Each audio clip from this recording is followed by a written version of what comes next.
दोस्तों, आप सभी जानते होंगे कि दुनिया में मौजूद समुद्र कितने ज्यादा गहरे, विशाल और भयानक होते हैं, जिस वजह से आज तक कोई भी इनकी गहराइयों में छिपे रहस्यों को जानने में सक्षम नहीं हो पाया है। लेकिन इतने ज्यादा गहरे और विशाल होने के बावजूद भी कई लोगों द्वारा समुद्र के अंदर कुछ ऐसी भयानक चीजें खोजी गई हैं, जिनकी आप और हम कभी कल्पना भी नहीं कर सकते। तो चलिए जानते हैं समुद्र के अंदर से मिली कुछ ऐसी ही भयानक चीजों के बारे में। Number 10, Lake Neuchatel shark statue. जब भी समुद्र के अंदर भयानक शब्द का प्रयोग होता है, तब हमारे मन में एक ही भयानक जीव आता है और वो है शार्क, जो कि समुद्र के सबसे भयानक जीवों में से एक है। लेकिन क्या आप सभी को पता है, स्विट्जरलैंड स्थित लेक न्यूचैटल में डाइव लगाने वाले डाइवर्स उस समय हैरान रह गए जब उन्हें इस लेक की गहराई में एक शार्क का स्टैच्यू देखने को मिला, जो कि बहुत ही ज्यादा खतरनाक था। दोस्तों, स्विट्जरलैंड को डाइवर्स का देश माना जाता है क्योंकि पूरे यूरोप में स्विट्जरलैंड के लोग ही डाइविंग में इंटरेस्ट दिखाते हैं, और शायद यही वजह है कि स्टैच्यू को डाइवर्स के लिए ही लगाया गया हो। पर आज भी इसके बारे में कोई नहीं जानता कि आखिर ये पानी के अंदर क्यों स्थापित किया गया और इसे किसके द्वारा स्थापित करवाया गया। Number 9, ocean Atlas. Ocean Atlas समुद्र के अंदर मौजूद एक बहुत ही बड़ी प्रतिमा है, जो कि आर्टिस्ट और नेचुरलिस्ट रहे जेसन डिकेयर्स टेलर द्वारा समुद्र के अंदर लगवाई गई थी, जो कि उनकी तरफ से प्रकृति और इंसानों को जोड़ने का एक प्रयास था। दोस्तों, इस प्रतिमा को 2014 में समुद्र की गहराई में लगाया गया था, जो कि देखने में बहुत ही ज्यादा सुंदर है, और यही वजह है कि दुनिया भर के टूरिस्ट इसे देखने आते हैं। अब आप सोच रहे होंगे कि आखिर यह प्रतिमा किस जगह मौजूद है। इस प्रतिमा को नसाउ तट पे करीब 5 मीटर की गहराई में स्थापित किया गया है, जो कि ग्लिफ्टन हेरिटेज नेशनल पार्क का एक हिस्सा है। यह प्रतिमा देखने पर ऐसी लगती है जैसे कोई बोहेमियन लड़की समुद्र को अपने ऊपर उठाए हुए हो, जिसे पौराणिक कथाओं को ध्यान में रख के डिजाइन किया गया है। नंबर 8, एटलेट याम। दोस्तों, अगर पानी के अंदर की अजीब दुनिया की बात करें तो इजराइल में मौजूद मेडिटेरेनियन समुद्र के पास मौजूद एटलेट गांव के किनारे से करीब 8 से 12 मीटर की गहराई में 7th मिलेनियम BC की मानव बस्ती के अवशेष मिले हैं, जो कि समुद्री रेत और पानी में भी अच्छी कंडीशन में मौजूद हैं। इसी के पास कुछ रहस्यमयी पत्थरों का घेरा भी बना हुआ है, जिसके पास बहुत से मानवों के अवशेष भी मिले हैं। समुद्र के अंदर इस तरह से मिली मानव बस्ती आज तक की सबसे पुरानी और सबसे बड़ी खोज है, क्योंकि इससे पहले समुद्र में कुछ भी इतने बड़े पैमाने पे नहीं मिला है। आप सभी को जानकर हैरानी होगी कि यह साइट समुद्र के अंदर करीब 40,000 स्क्वायर मीटर का एरिया कवर किए हुए है, जिससे यह अंदाजा लगाया जा सकता है कि यह कितना ज्यादा बड़ा है। इस साइट को सबसे पहले 1984 में आर्कियोलॉजिस्ट इहूद गलीली द्वारा खोजा गया था, जिसके बाद यहाँ बहुत सी खोजें की गई, जिनमें बहुत से घर, पत्थर से बने हुए पानी के कुएं, दीवारें, दर्जनों मानव अवशेष और पत्थर, लकड़ी और हड्डियों से बने अलग अलग औजार मिले हैं। Number 7, the sea of Galilee structure. Israel के आर्कियोलॉजिस्ट को गलीली समुद्र के अंदर एक बहुत ही बड़ा और विशाल पत्थर मिला है, जो कि एक प्राचीन स्मारक था। दोस्तों, इस प्राचीन पत्थर की खोज के बाद वैज्ञानिकों और आर्कियोलॉजिस्ट के बीच इस बात को लेकर संशय बना हुआ है कि इस पत्थर के स्मारक को बनाने का मकसद क्या था और इसे कितना पहले बनाया गया। आप सभी को जानकर हैरानी होगी कि कई रिसर्चर्स के अनुसार यह पत्थर कोन आकार का है, जो कि 60,000 टन वजनी है, जो इसे आज के समय के युद्ध पोतों से भी ज्यादा वजनी बनाता है। इस पत्थर के ढांचे की लंबाई करीब 32 फीट और इसका डायामीटर करीब 230 फीट का है, जिसे 2003 की गर्मियों में पहली बार खोजा गया था। यही नहीं, कई डाइवर्स द्वारा की गई रिसर्च से यह पता चलता है कि इसे निश्चित तौर पे इंसानों द्वारा बनाया गया था, और शायद ये जमीन पर बना था, जो कि समुद्री जलस्तर बढ़ने से पानी के अंदर डूब गया था। हालांकि आज तक कोई भी ये नहीं बता पाया है कि आखिर इस ढांचे को कब और क्यों बनाया गया था। इसी वजह से ये आज भी एक रहस्य बना हुआ है। Number 6, Christ of the Abyss. दोस्तों, Christ of the Abyss bronze से बना हुआ जीसस क्राइस्ट का एक स्टैच्यू है, जो समुद्र के अंदर करीब 17 मीटर की गहराई में लगाया गया था। इस स्टैच्यू मेडिटेरेनियन समुद्र के अंदर मौजूद है, जो कि गुइडो गलेटी द्वारा बनाया गया था। अब आपके मन में यह ख्याल जरूर आ रहा होगा कि आखिर इस स्टैच्यू को समुद्र के अंदर स्थापित करने का कारण क्या था।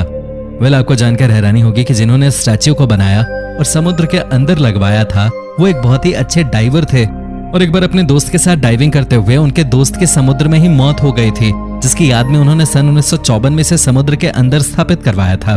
आज ये स्टैच्यू बहुत से टूरिस्ट के लिए एक अट्रैक्शन का पॉइंट बना हुआ है, जिस वजह से इसे देखने दुनिया भर से लोग आते हैं। Number 5, Yonaguni monuments. Yonaguni monuments Japan के योनागुनी आइलैंड के पास समुद्र की गहराई में मौजूद चट्टान से बना एक ढांचा है, जो कि 1980 में खोजा गया था। दोस्तों, इस ढांचे के बारे में एक और लोगों का मानना है कि किसी प्राचीन शहर के लोगों द्वारा बनाई गई एक संरचना थी, जो कि जलस्तर बढ़ने से समुद्र के अंदर डूब गई। तो वहीं दूसरी ओर लोगों का कहना है कि यह प्राकृतिक रूप से बनी कोई संरचना है। इस रेक्टेंगुलर ढांचे की खोज एक स्कूबा डाइवर द्वारा की गई थी, जो कि 165 फीट लंबा और करीब 65 फीट चौड़ा है और यही वजह है कि दुनिया भर के बहुत से जानकार समुद्र के अंदर जाकर इसका अध्ययन कर चुके हैं, पर आज भी कोई नहीं जानता कि आखिर ये बना कैसे। खैर, कई जानकारों के मुताबिक ये ढांचा इंसानों द्वारा बनाया गया है, जो कि पिरामिड की तरह ही है, क्योंकि इसके बहुत से हिस्सों में कुछ इस तरह से कटाई की गई है कि उन्हें देखकर साफ पता चलता है कि ये अपने आप नहीं बन सकते। इतना ही नहीं, इसके आसपास बहुत से अन्य ढांचे भी मौजूद हैं और इसी कारण से ये माना जाता है कि ये ढांचे आज से करीब 5000 साल पहले के हैं, जो कि एक विलुप्त सभ्यता द्वारा बनाए गए थे। Number 4, MS Zenobia. MS Zenobia एक समुद्री जहाज था जो कि करीब 100 ट्रैक्टर ट्रेलर्स को स्वीडन के मैल्मो शहर से सीरिया के टार्टस ले जा रहा था। दोस्तों, जब ये जहाज 1980 में अपनी पहली यात्रा शुरू कर रहा था, तब ग्रीस को पार करने के दौरान इसके अंदर कुछ खराबी आ गई और ये पानी में डूबने के कगार पर आ गया।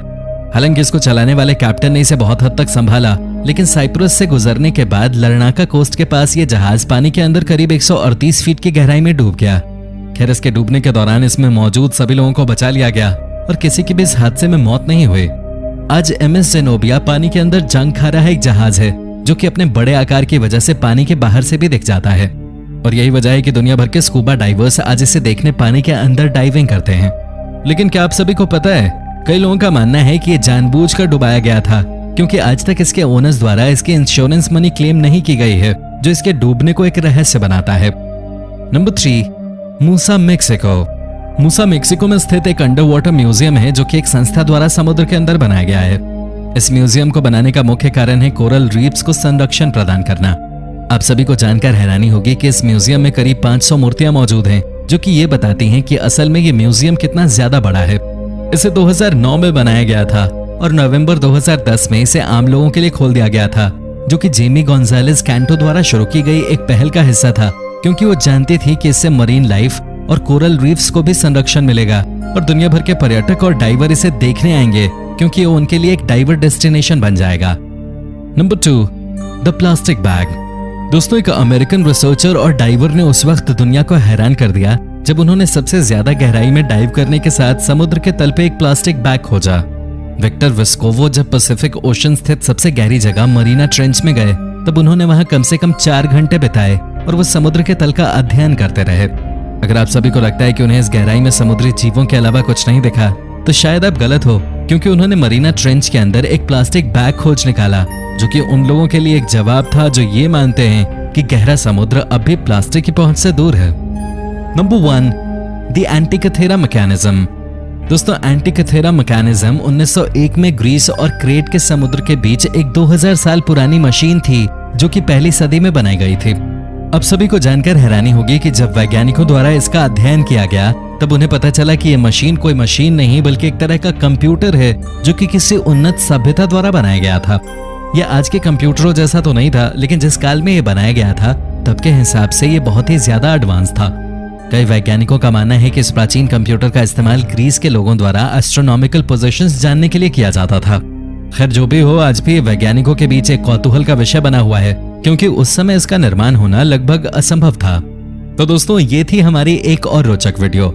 अगर पसंद आई हो तो इसे लाइक कीजिए और हाँ, जाते जाते चैनल को सब्सक्राइब भी कर दीजिएगा। धन्यवाद।